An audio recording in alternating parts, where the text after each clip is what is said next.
Chapter 23 I wish Bob Ewell wouldn't chew tobacco, was all Atticus said about it.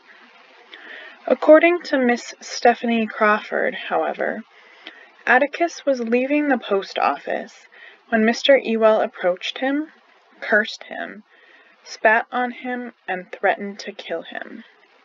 Miss Stephanie, who, by the time she had told it twice, was there and had seen it all, passing by from the jitney jungle she was. Miss Stephanie said Atticus didn't bat an eye, just took out his handkerchief and wiped his face, and stood there, and let Mr. Ewell call him names wild horses could not bring her to repeat. Mr. Ewell was a veteran of an obscure war. That, plus Atticus's peaceful reaction, probably prompted him to inquire, "Too proud to fight, you lovin' bastard?" Miss Stephanie said Atticus said, "No, too old," put his hands in his pockets, and strolled on. Miss Stephanie said you had to hand it to Atticus Finch. He could be right dry sometimes. Jem and I didn't think it was entertaining. "After all, though," I said, "he was the deadest shot in the county one time. He could—" "You know he won't carry a gun, Scout. He ain't even got one," said Jem. "You know he didn't even have one down at the jail that night. He told me having a gun around's an invitation to somebody to shoot you." "This is different," I said. "We can ask him to borrow one." We did, and he said, "Nonsense." Dill was of the opinion that an appeal to Atticus's better nature might work. After all, we would starve if Mr. Ewell killed him, besides being raised exclusively by Aunt Alexandra, and we all knew the first thing she'd do before Atticus was under the ground good would be to fire Calpurnia. Jem said it might work if I cried and flung a fit, being young and a girl. That didn't work either.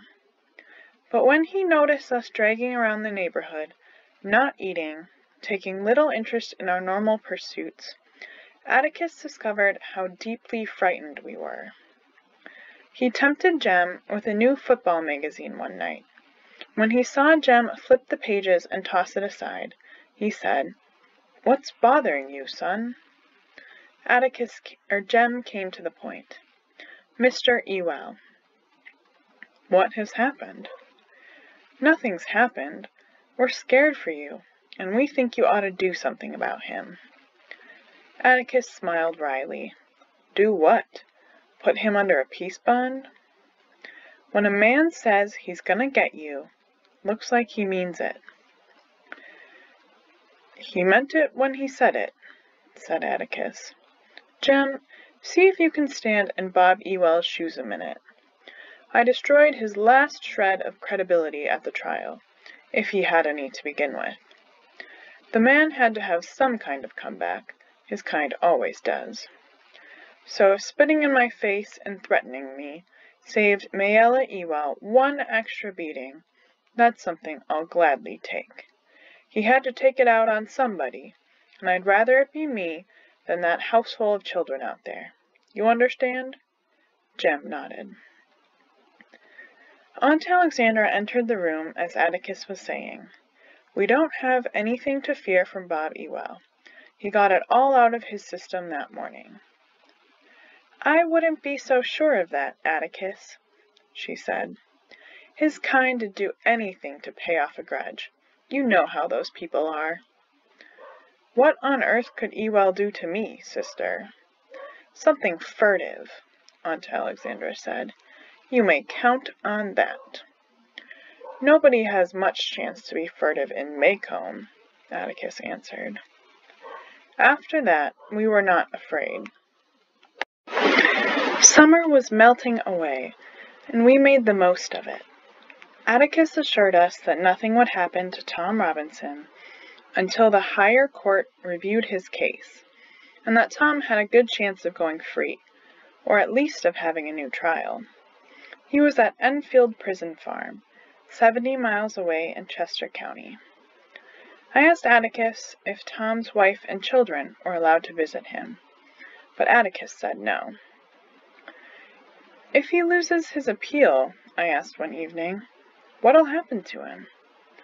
He'll go to the chair, said Atticus, unless the governor commutes his sentence. Not time to worry yet, Scout. We've got a good chance. Jem was sprawled on the sofa, reading Popular Mechanics. He looked up. It ain't right. He didn't kill anybody, even if he was guilty. He didn't take anybody's life. You know rape's a capital offense in Alabama, said Atticus. Yes, sir, but the jury didn't have to give him death. If they wanted to, they could have gave him 20 years.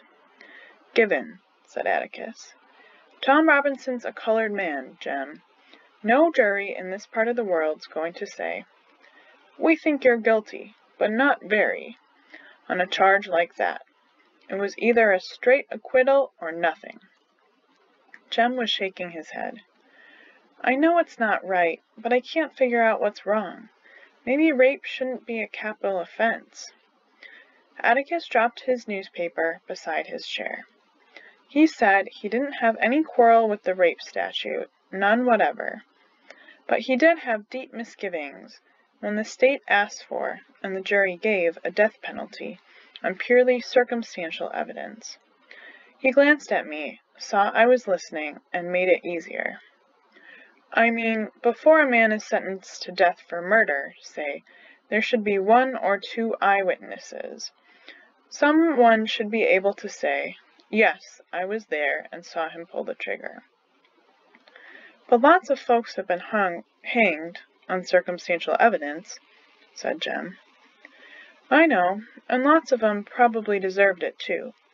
But in the absence of eyewitnesses, there's always a doubt. Sometimes only the shadow of a doubt. The law says reasonable doubt, but I think a defendant's entitled to the shadow of a doubt. There's always the possibility, no matter how improbable, that he's innocent. Then it all goes back to the jury, then. We ought to do away with juries. Jem was adamant.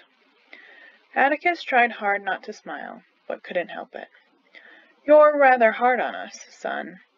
I think maybe there might be a better way. Change the law. Change it so that only judges have the power of fixing the penalty in capital cases. Then go up to Montgomery and change the law. You'd be surprised how hard that would be.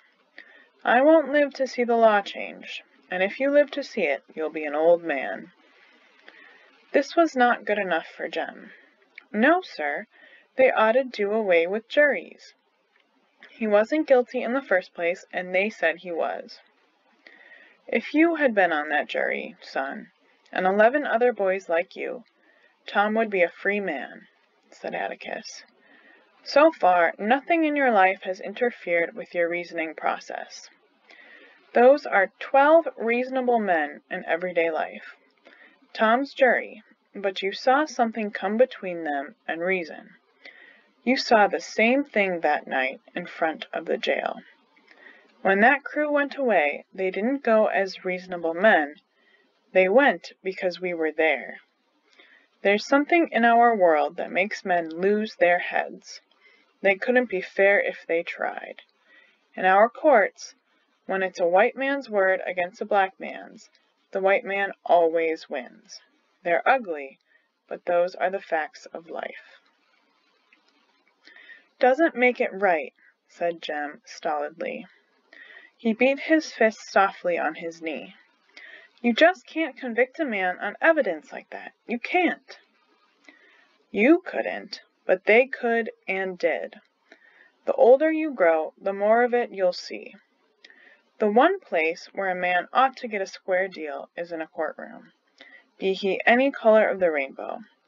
But people have a way of carrying their resentments right into a jury box. As you grow older, you'll see white men cheat black men every day of your life. But let me tell you something, and don't you forget it.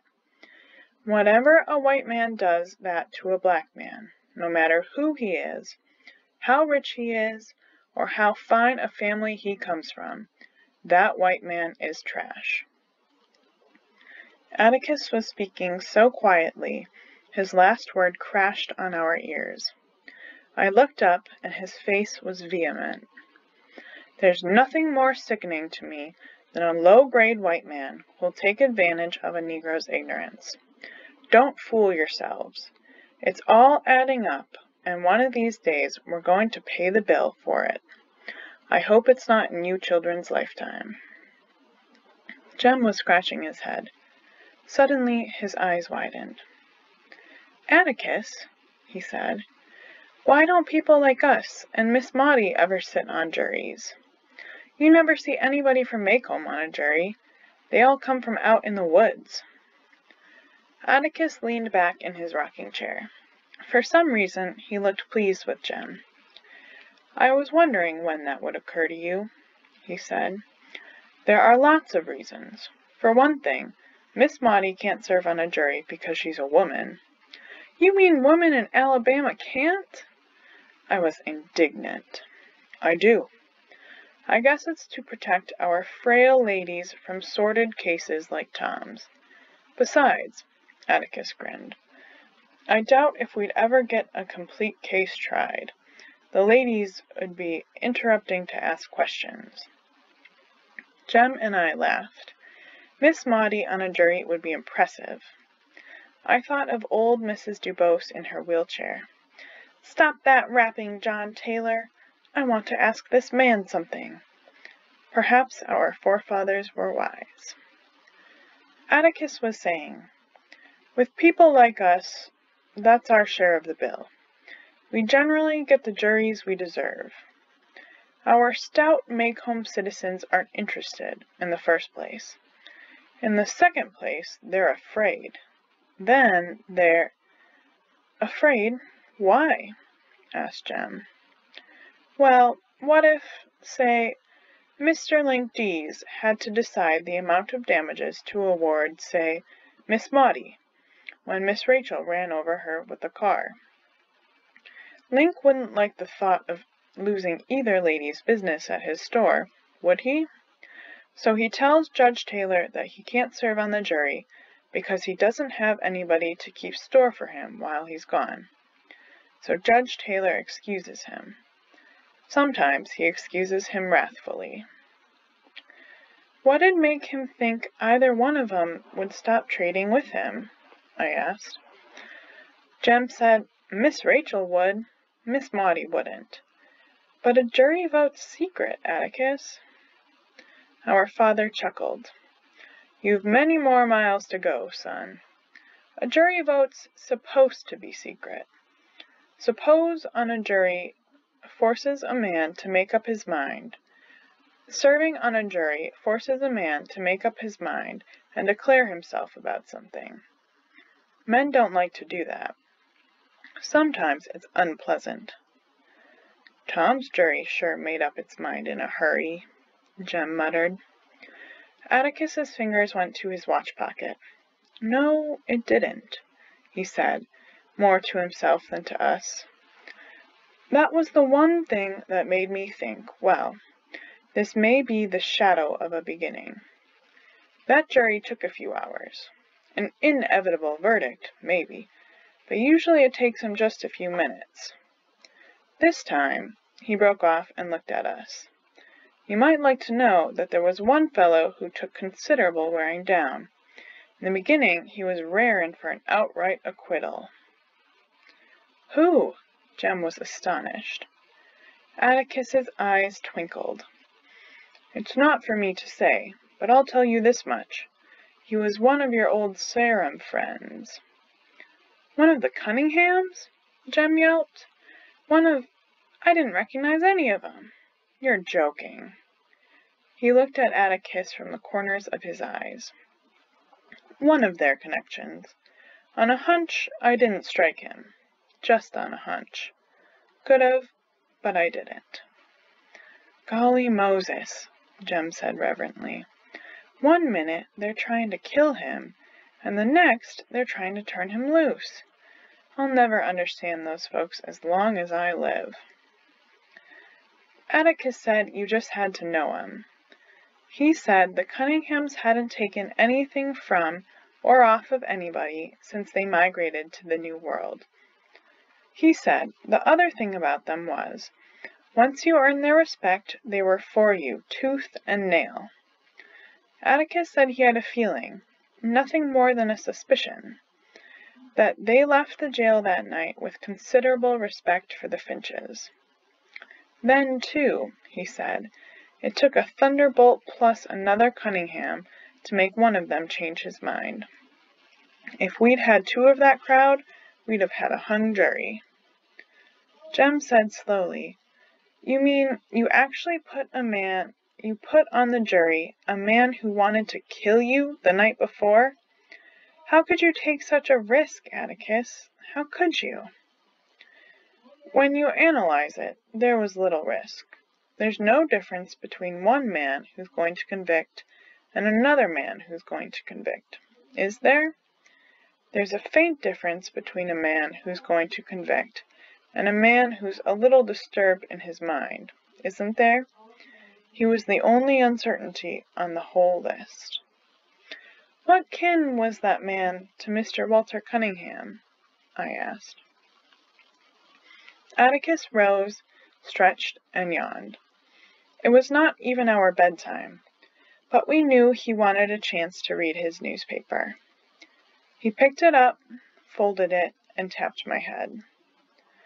Let's see now, he droned to himself. I've got it. Double first cousin. How can that be? Two sisters married two brothers. That's all I'll tell you. You figure it out. I tortured myself and decided that if I married Jem and Dill had a sister whom he married, our children would be double first cousins. Gee Minetti, Jem, I said when Atticus was gone. They're funny folks. Do you hear that, Auntie? Aunt Alexandra was hooking a rug and not watching us, but she was listening. She sat in her chair with her work-basket beside it, her rug spread across her lap. Why ladies hooked woolen rugs on boiling nights never became clear to me. I heard it, she said. I remembered the distant, disastrous occasion when I rushed to young Walter Cunningham's defense. Now I was glad I'd done it. Soon as school starts, I'm going to ask Walter home to dinner, I planned, having forgotten my private resolve to beat him up the next time I saw him. He can stay over sometimes after school, too. Atticus could drive him back to Old Sarum. Maybe he could spend the night with us sometime. Okay, Jem? We'll see about that, Aunt Alexandra said, a declaration that with her was always a threat, never a promise. Surprised, I turned to her. Why not, Auntie? They're good folks. She looked at me over her sewing glasses. Jean Louise, there is no doubt in my mind that they're good folks, but they're not our kind of folks. Jem says she means they're yappy, Scout. What's a yap? Tacky. They like fiddlin' and things like that. Well, I do too. Don't be silly, Jean Louise, said Aunt Alexandra. The thing is, you can scrub Walter Cunningham till he shines. You can put him in shoes and a new suit, but he'll never be like Jem. Besides, there's a drinking streak in that family a mile wide. Finch women aren't interested in that sort of people. Auntie, said Jem, she ain't 9 yet. She may as well learn it now.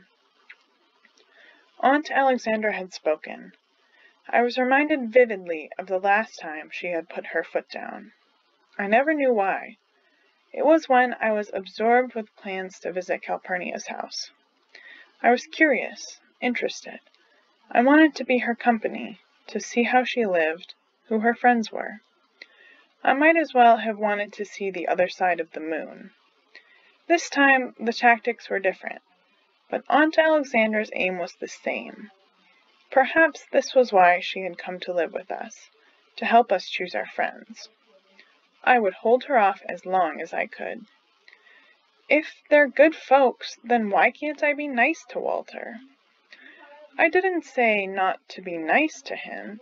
You should be friendly and polite to him. You should be gracious to everybody, dear. But you don't have to invite him home. What if he was kin to us, Auntie? The fact is that he is not kin to us, but if he were, my answer would be the same. Auntie, Jem spoke up, Atticus says you can choose your friends, but you sure can't choose your family, and they're still kin to you, no matter whether you acknowledge them or not, and it makes you look right silly when you don't. That's your father all over again, said Aunt Alexandra. And I still say that Jean Louise will not invite Walter Cunningham to this house. If he were her double first cousin once removed, he would still not be received in this house, unless he comes to see Atticus on business. Now that is that. She had said, indeed not, but this time she would give her reasons. But I want to play with Walter, Auntie. Why can't I? She took off her glasses and stared at me. I'll tell you why, she said. Because he is trash. That's why you can't play with him. I'll not have you around him, picking up his habits and learning Lord knows what. You're enough of a problem to your father as it is. I don't know what I would have done, but Jem stopped me. He caught me by the shoulders, put his arm around me, and led me sobbing in fury to his bedroom. Atticus heard us and poked his head around the door. It's all right, sir, Jem said gruffly. It's not anything. Atticus went away. Have a chew, Scout. Jem dug in his pocket and extracted a Tootsie Roll. It took a few minutes to work the candy into a comfortable wad inside my jaw. Jem was rearranging the objects on his dresser. His hair stuck up behind him and down in front, and I wondered if it would ever look like a man's. Maybe if he shaved it off and started over, his hair would grow back neatly in place. His eyebrows were becoming heavier, and I noticed a new slimness about his body. He was growing taller. When he looked around, he must have thought I would start crying again, for he said, Show you something, if you won't tell anybody. I said, What? He unbuttoned his shirt, grinning shyly. Well, what? Well, can't you see it? Well, no. Well, it's hair. Where? There. Right there. He had been a comfort to me, so I said it looked lovely, but I didn't see anything. It's real nice, Jem. Under my arms, too, he said. Going out for football next year. Scout, don't let Auntie aggravate you. It seemed only yesterday that he was telling me not to aggravate Auntie. You know, she's not used to girls, said Jem. Leastways, not girls like you. She's trying to make you a lady. Can't you take up sewing or something? Hell no. She doesn't like me, that's all there is to it, and I don't care. It was her calling Walter Cunningham trash that got me going, Jem. Not what she said about being a problem to Atticus. We got that all straight one time. I asked him if I was a problem. He said not much of one. At most one that he could always figure out, and not to worry my head a second about bothering him. Nah, it was Walter. That boy's not trash, Jem. He ain't like the Ewells. Jem kicked off his shoes and swung his feet to the bed. He propped himself against a pillow and switched on the reading light. You know something, Scout? I've got it all figured out now. I've thought about it a lot lately, and I've got it figured out. There's 4 kinds of folks in the world. There's the ordinary kind like us and the neighbors. There's the kind like the Cunninghams out in the woods. The kind like the Ewells down at the dump, and the Negroes. What about the Chinese and the Cajuns down yonder in Baldwin County? I mean, in Macomb County. The thing about it is, our kinds of folks don't like the Cunninghams. The Cunninghams don't like the Ewells. And the Ewells hate and despise the colored folks. I told Jem, if that was so, then why didn't Tom's jury, made up of folks like the Cunninghams, Acquit Tom, to spite the Ewells. Jem waved my question away as being infantile. You know, he said, I've seen Atticus pat his foot when there's fiddling on the radio, and he loves pot liquor better than any man I ever saw. Then that makes us like the Cunninghams, I said. I can't see why Auntie— No, let me finish. It does, but we're still different somehow. Atticus said one time the reason Auntie's so hipped on the family is because all we've got is background and not a dime to our names. Well, Jem, I don't know. Atticus told me one time that most of this old family stuff's foolishness, because everybody's family's just as old as everybody else's. I said, did that include the colored folks and Englishmen? And he said yes. Background doesn't mean old family, said Jem. I think it's how long your family's been reading and writing. Scout, I've studied this real hard, and that's the only reason I can think of. Somewhere along when the Finches were in Egypt, one of 'em must have learned a hieroglyphic or two, and he taught his boy. Jem laughed. Imagine Auntie being proud her great-granddaddy could read and write. Ladies pick funny things to be proud of. Well, I'm glad he could, or who'd have taught Atticus, and then, if Atticus couldn't read, you and me'd be in a fix. I don't think that's what background is, Jem. Well then, how do you explain why the Cunninghams are different? Mr. Walter can hardly sign his name. I've seen him. We've just been reading and writing longer than they have. No, everybody's got to learn. Nobody's born knowing. That Walter's as smart as he can be. He just gets held back sometimes, because he has to stay out and help his daddy. Nothing's wrong with him. Nah, Jem, I think there's just one kind of folks. Folks. Jem turned around and punched his pillow. When he settled back, his face was cloudy. He was going into one of his declines, and I grew wary. His brows came together. His mouth became a thin line. He was silent for a while. That's what I thought too, he said at last, when I was your age. If there's just one kind of folks, why can't they get along with each other? If they're all alike, why do they go out of their way to despise each other? Scout, I think I'm beginning to understand something. I think I'm beginning to understand why Boo Radley stayed shut up in the house all this time. It's because he wants to stay inside.